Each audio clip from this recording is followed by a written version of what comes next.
Olá, colecionadores, seguidores do canal Coisa de Colecionador.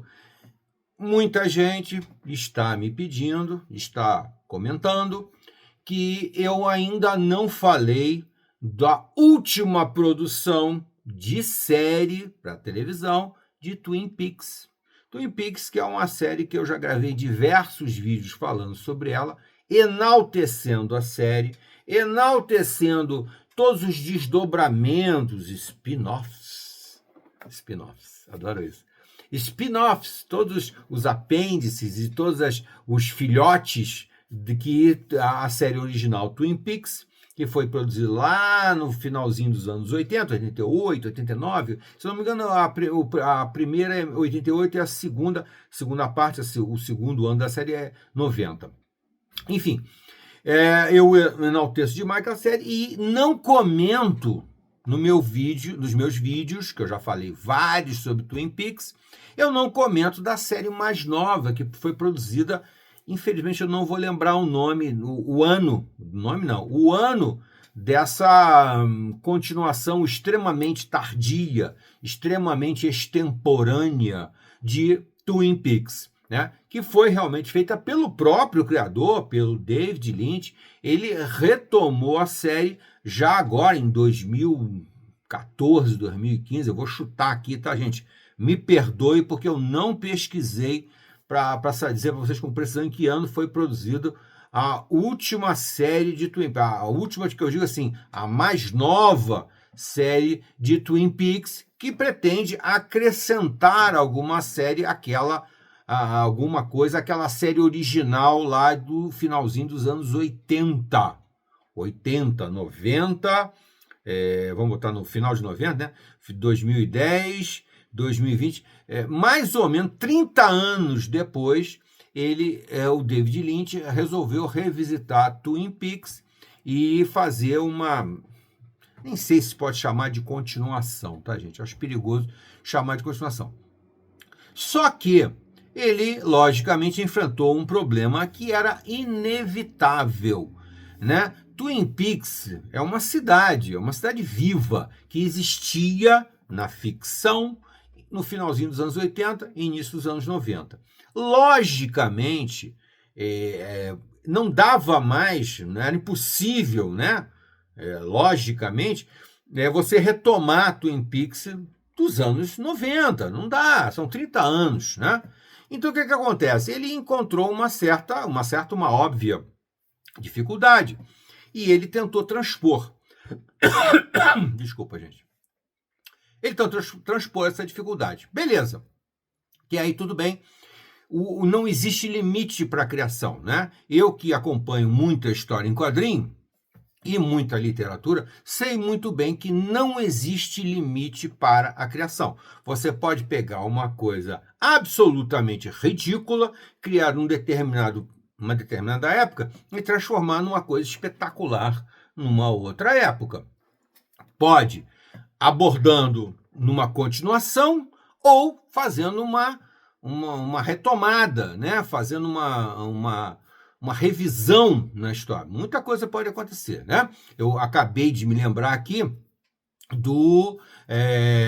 a Liga Extraordinária, né? A Liga dos Homens Extraordinários, assim. Enfim, aquela famosa história em quadrinho do Alan Moore, que é um autor que a gente, né, sempre usa como referência, porque ele realmente era genial, um cara com uma bagagem cultural gigantesca, que então tinha uma mobilidade muito grande na literatura mundial. E A Liga Extraordinária, ou A Liga dos Homens Extraordinários, ele pegou personagens famosos da literatura mais clássica, homens e mulheres, e transformou eles em heróis, né? Juntou eles numa liga que pôde interferir no destino da humanidade, no destino do planeta Terra, etc.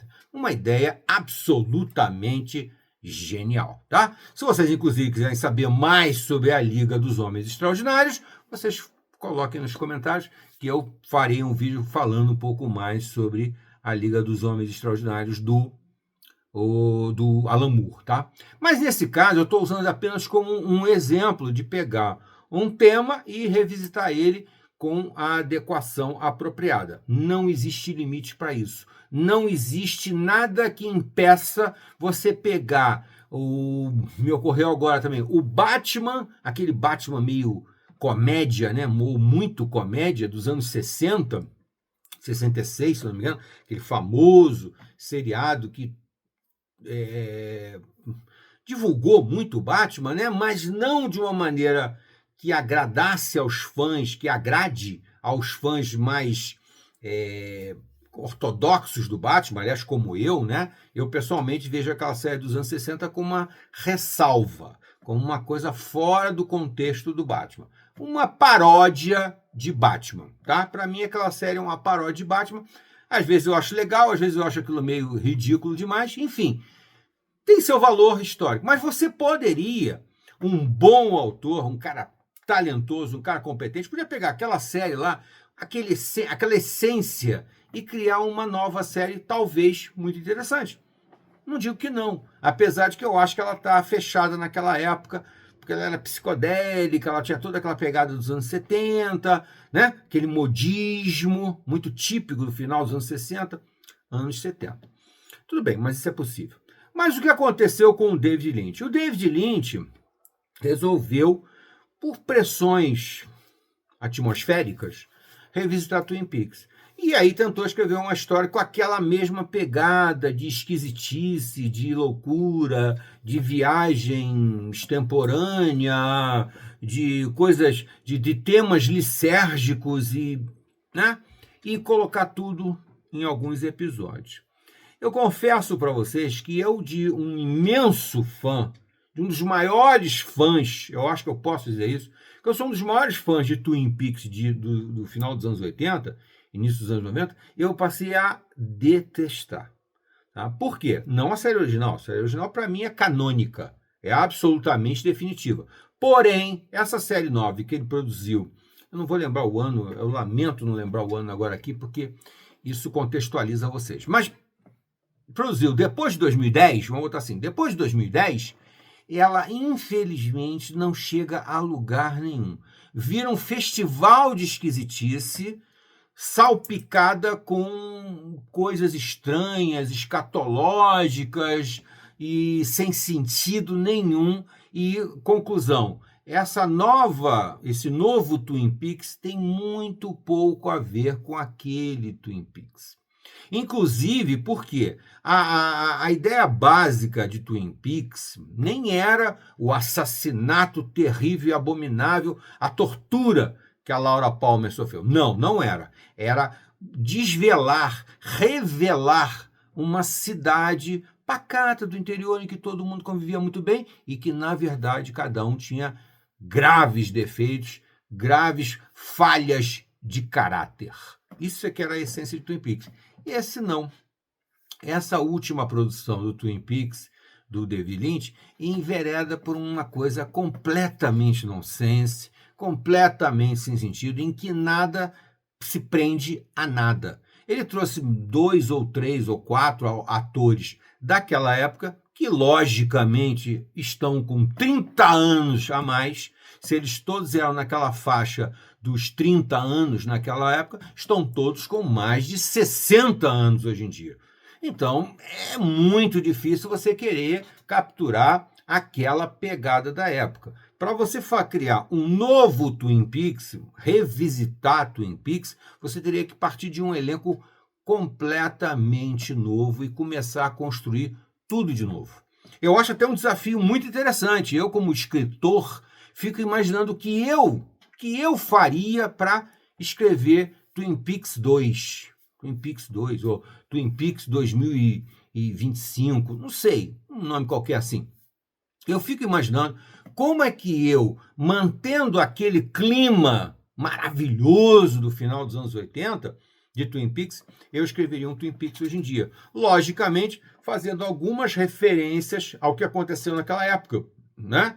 Talvez até um novo momento de crime, um novo assassinato, né? Que tivesse alguma referência com aquela época. Não semelhanças, porque o mundo é outro.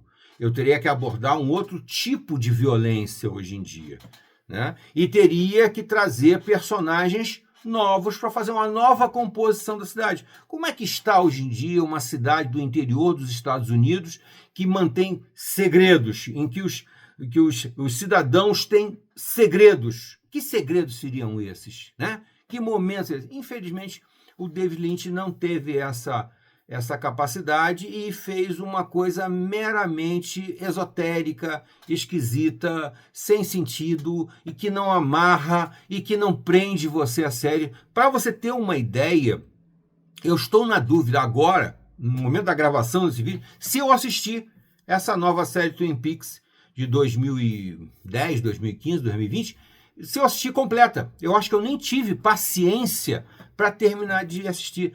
Tamanha era a esquisitice da série. Extrapolou totalmente. Ele quis manter aquele núcleo da esquisitice de 88 e, na verdade, não conseguiu. Se perdeu completamente. Eu não sei nem como descrever para vocês o enredo desse último Twin Peaks. Twin Peaks 30 anos depois.